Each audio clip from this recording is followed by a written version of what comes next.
How's it going, snake fans, snake family? It's Jimmy and Philip from Raymundo Family Reptiles. We're here today to go over a couple things. We had not an unexpected. Philip knew she was going to lay, that she was gravid and going to lay eggs any day, so he was on top of that like usual. We paired her up a few months ago with, we just wanted to see if the male was ready to breed. And he obviously was, because she became gravid after we introduced the male and female. We visually witnessed a couple locks, so we knew she might be gravid. So she was, and now she laid the eggs.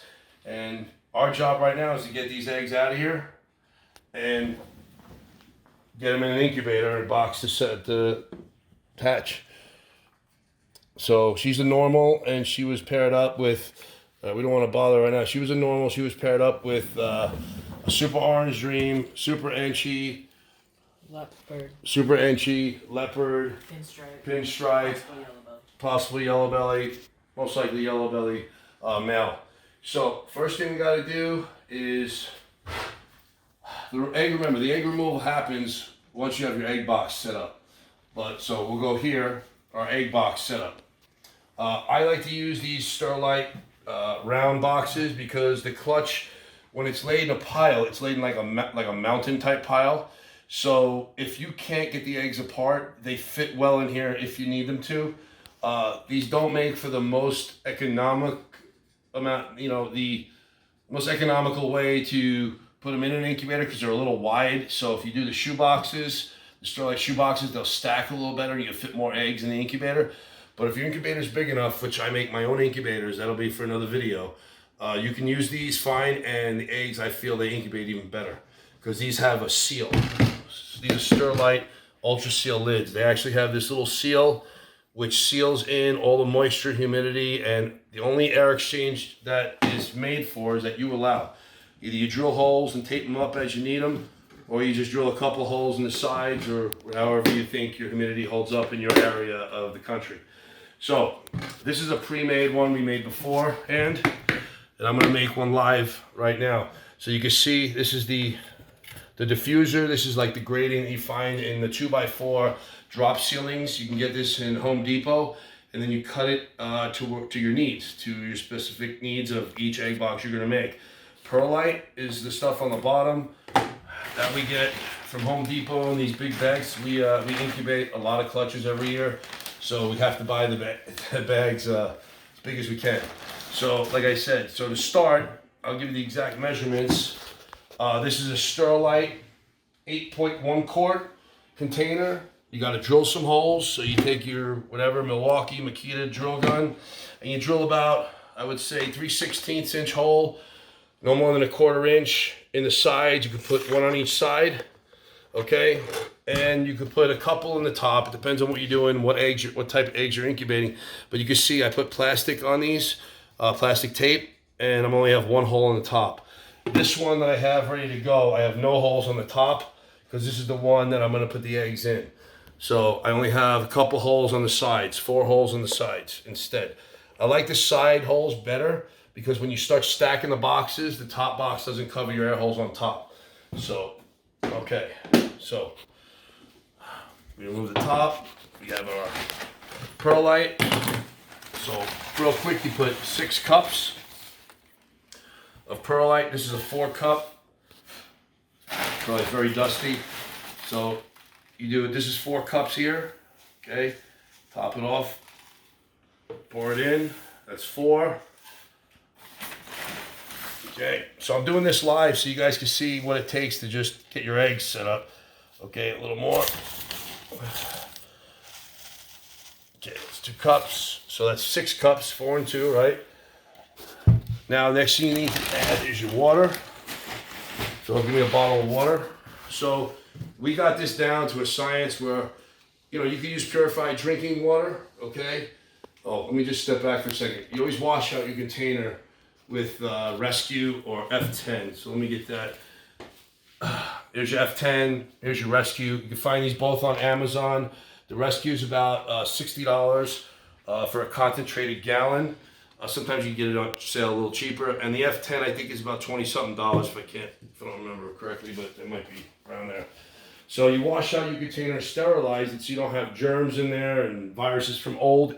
You know, we use these containers every year, every season. So you have to, obviously you have to wash them out from the eggs that were laid last season, because you don't want mold to sit there over the next season. So this is about, what is it, 17 ounces? Yeah, 16.9 fluid ounces, 17 ounces of drinking water. It's just filtered water, that's why we're using it, and it's measured. So we put the whole thing in, okay? Remember, we got the 6 cups of perlite for a reason in there. And this gives you adequate humidity through the breeding season, through the incubation process. And you can throw it away. You can always add water if you ever need it. But what I do is I just kind of mix it around. You can hold the Sterlite container up like this. And if you tilt it to one side, you'll see the water run down. But if you just mix it up like this, you don't need to get your hands all in there. Really not necessary. Just mix it up, shuffle it around a little bit. It aerates the perlite, and the water should seep into all the dried perlite. And it'll keep doing that for the next couple hours. So that's it. So you tamp down your perlite. And the reason you tamp it down is real simple, okay? When you place the diffuser in there, you don't want the wet perlite sticking up through the diffuser holes. So if you have a small egg clutch with small eggs, you can double stack a diffuser if you really need to, like this. And you can double stack them like that, and that gives you more separation from the eggs from the perlite, but it's not necessary. One is fine. That's a little small, but it's fine. Here's another one. So like you see, we just did it. See how fast that was? Piece of cake. So we added the perlite. We got the container. We drilled the holes. We washed out the container with F10 or Rescue. I don't think I wrote Rescue on there right now. So Rescue, and that Rescue's a veterinary. It's a veterinary disinfectant. F10. Add the perlite, 6 cups, which we did. Add 17 ounces of drinking filtered water. Mix gently. Cut the size of your diffuser. We went over that. You get this in a 2x4 one more time from Home Depot. They're really cheap, and you just got to cut them with a pair of dikes or diagonal cutters, which is the proper term, and that's what cuts this the best. But you can cut them with scissors, but the pieces fly all over. The dikes don't allow the pieces they don't let the pieces fly all over, so I like using the dikes. Just plop it on there. So you cut your size, cut diffuser to size.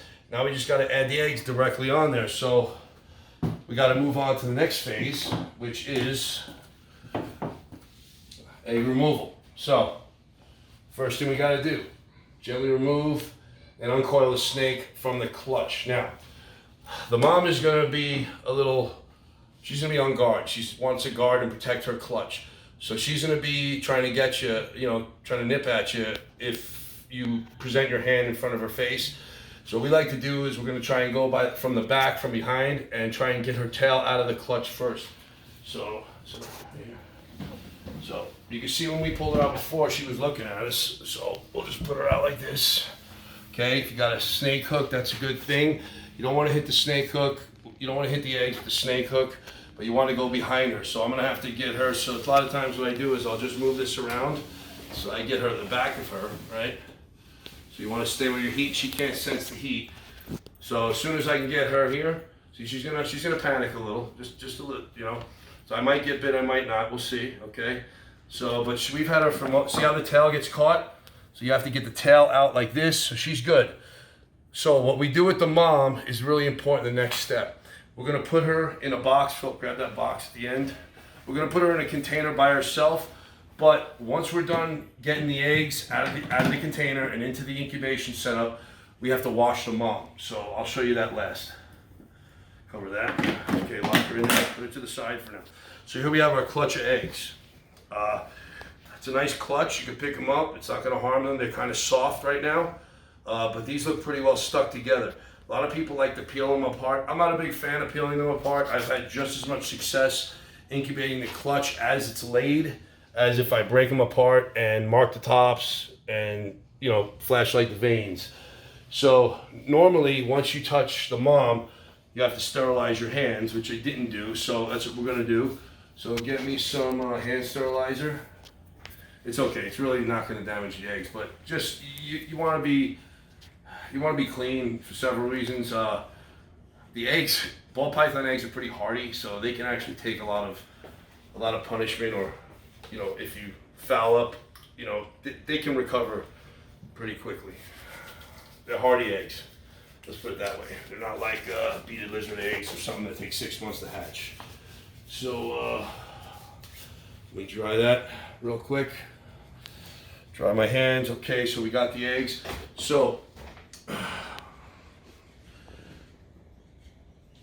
got the eggs in my hand. Okay. So what you can do is, if you want to peel them apart, you can rock back and forth gently. See that? You can rock back and forth gently. So, and that's normal. You see that? You're not ripping the egg. That's just the, see that? That's okay. I really don't even like doing that, but that's okay. That should harden. Now we're gonna flashlight the eggs too. See, these are really stuck together well. I really don't like to try and get them apart. Some guys will just rip them apart, but you can lose an egg like that if you're not careful, and you gotta really be careful, because the way they're laid is the way they're supposed to be incubated in the wild. So I don't really even like doing this, but I'm gonna leave this clutch together. I've seen guys rip it apart like that easily, but I'm not that guy. So I like the natural process to do its thing. So right here, you see the eggs that's their natural state, just like that. Now the thing you have to be careful of, you do not want the eggs to hit the top. Okay, so one of these eggs has to come apart because it's not gonna fit in our, so we're gonna have to get either one of the bottom ones or this top one, or we have to come up with something a little different. But if I just rock back and forth, I could probably get them apart. If I just do this, okay, see? You can get them apart. You just gotta be careful. You just gotta go from all sides. You rock back and forth. It's a little trade secret. If you incubate a lot of eggs, you'll understand what I'm doing here. And it won't harm the egg. Okay, there it is. Okay, so that should, now if we leave these together like this, that should be okay. Let's just test it. That's hitting that one still a little bit. Maybe we'll take this one apart if we can. Maybe we can get this apart. I'm not sure. Damn it. I really don't like this. Sometimes I like doing that with my finger, and I can get in there and kind of scoot it away without just rocking it. My finger will separate even better. That's why you got to wash your hands, because see that? So my finger's doing it pretty easily. A little better on that one. That one's a little better right there. So these four I'm going to leave together. Okay, GP, general principle, and these three we can flashlight these three, and you can remember, you're looking for veins in the egg to make sure they're viable. I could just tell from experience, these 1, 2, 3, 4, 5, 6, 7 eggs, which is a normal size clutch, these all look pretty good. So, they look really good. Yeah, they look really healthy. They're very big. They're all they're inflated. So now we'll flashlight them. Okay, reptile family, I had to go into the closet where I raised some of my hatchlings to get, you need it almost totally pitch black, and in the great room, I have the windows and they're letting light get through, so it's harder to see the veins. So I'm gonna ask B-Man to shut the light off. I have a high-powered LED flashlight here. You don't wanna cook the egg, remember, so it can't be that high-powered. And you just gotta take the egg and you wanna find the little bubble that is surrounded by veins. Coming from the center of that bubble and fraying outward in all directions of the egg. And that's how you know that's the embryo in that bubble. I'll show you because I already found it. Turn it off. So you put the flashlight on, okay? And if you look closely, I cover the sides, and you can see the veins. See the veins? And you see that bubble on the top? See the bubble right on top? That bubble right here, is the embryo in the dead center, and the bubble is the little, I guess it's food, I think albumin or some kind of embryonic fluid that is surrounding the embryo. And if I go to the back side of the egg, see how it looks different? Now watch. Now look, there's the back side of the egg. See, not many veins, right? But if I keep turning, it's gonna focus.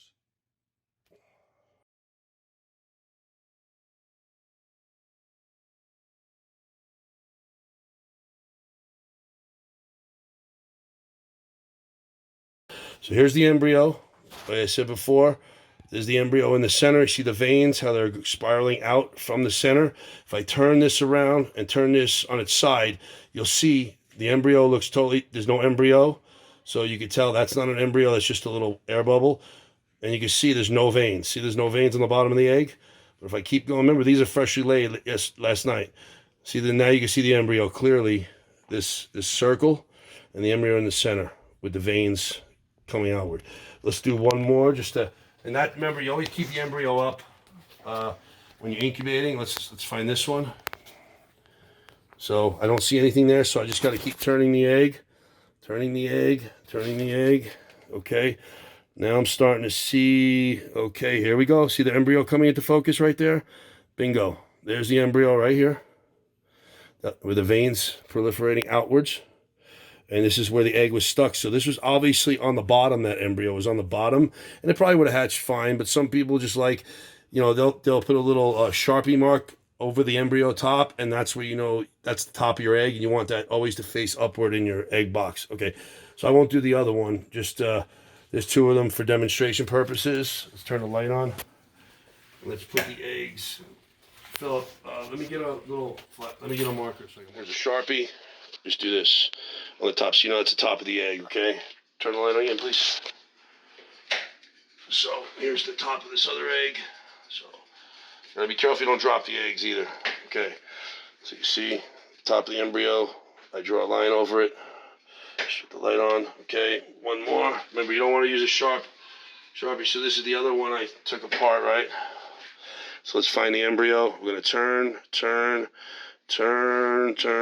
See, I'm covering the flashlight on the side so you can see for the camera. Okay, this is going to be coming up probably. That wasn't the embryo. Let's see. This one's tough. You see all the veins? See all the veins? Ooh, right there. Right here. So that's the embryo right here. See it? The outline in the dead center, the dark spot. So when you have scrambled eggs in the morning, you crack your eggs open, you'll see this is the yellow of the egg right here. Okay, put the light on, I'll mark it on top. So now I know I put these eggs in heads up like that. Okay. So let's get them set up for the finish now. So we just went in the closet. I showed you guys how to find the embryo and face it upward. So what I like to do is, here's the pile. I'm not pulling apart, but what I'll do is I'll put these ones that are separate up against here like this so that they can't roll, and just that little bit touching each other, they won't roll. Now we cover the eggs. And the most important thing is your clutch card. When you're hatching like 30, 40, 50 clutches a season, even if you're doing 5, you want to keep track of who the mother and father is.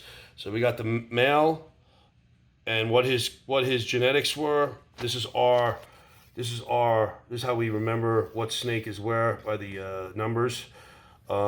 This is a super orange dream, super enchi, leopard, pinstripe, possibly yellow belly, male, and the female was a normal. So the eggs were laid on 2/1/22. So we know they're going to hatch in approximately 55 to 60 days. And we got to incubate them at 89 degrees. So we tape this clutch card to the top. So you probably have a little trouble hearing this video with the water running in the background, but it's necessary. So the last thing we want to do, once we get the eggs away in their incubator, nicely tucked away, we want to wash off the mom, because if we don't wash off the mom and clean her entire tray or tub that she was in, she will sit there coiled up for an entire season almost and not eat. So we want the mom eating as soon as possible. So once you take the eggs away, you have to wash the whole entire tub, change out the litter that you put on the bedding, change out the bedding, disinfect it, and then you want to wash the mom. You can use some like Dawn dish soap and put it on her. Don't get it in her mouth, but we just rinse her off and that's fine. It's warm water. You don't want it hot. Remember, you don't want to burn the snake. Just lukewarm water, you know, in the 80s. So she might be a little nippy, but she should be okay. So we just want to get her rinsed off. So just gonna rinse her off like this.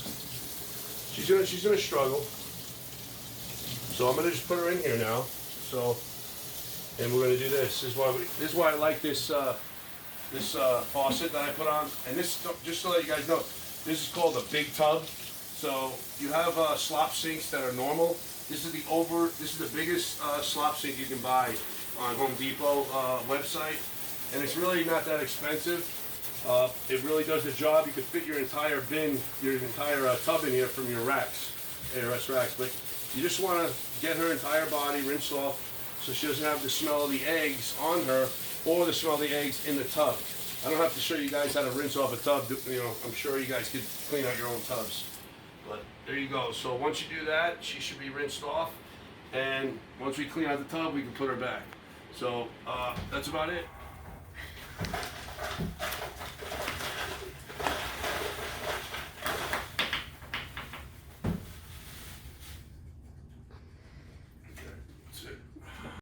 So we just took her off the egg pile. So what you want to do is check for any eggs remaining in the snake. So what you do is just, you know, kind of put your finger in her abdomen and she'll crawl. She'll start crawling. She's facing me right now, but she should start crawling when she wants to go. You'll be able to feel her. Let her go to Philip, watch. So you want to hold her backside above, higher, so she goes down and she goes over your finger, and you could feel like this. This is how you palpate as well for the size of eggs and follicles. But you just run your finger along underneath, underside of her. She's not cooperating very well, but you just keep running it, your fingers underneath here, and you feel for any eggs that she might have retained. If she did retain an egg, that's a whole nother issue. You might have to take it to the vet so she passes it, but I'll do it again. See that? I can run my finger into between her ribs, the rib cages, see if there's anything left over all the way down here to the tail, and she's clean, so she's all good.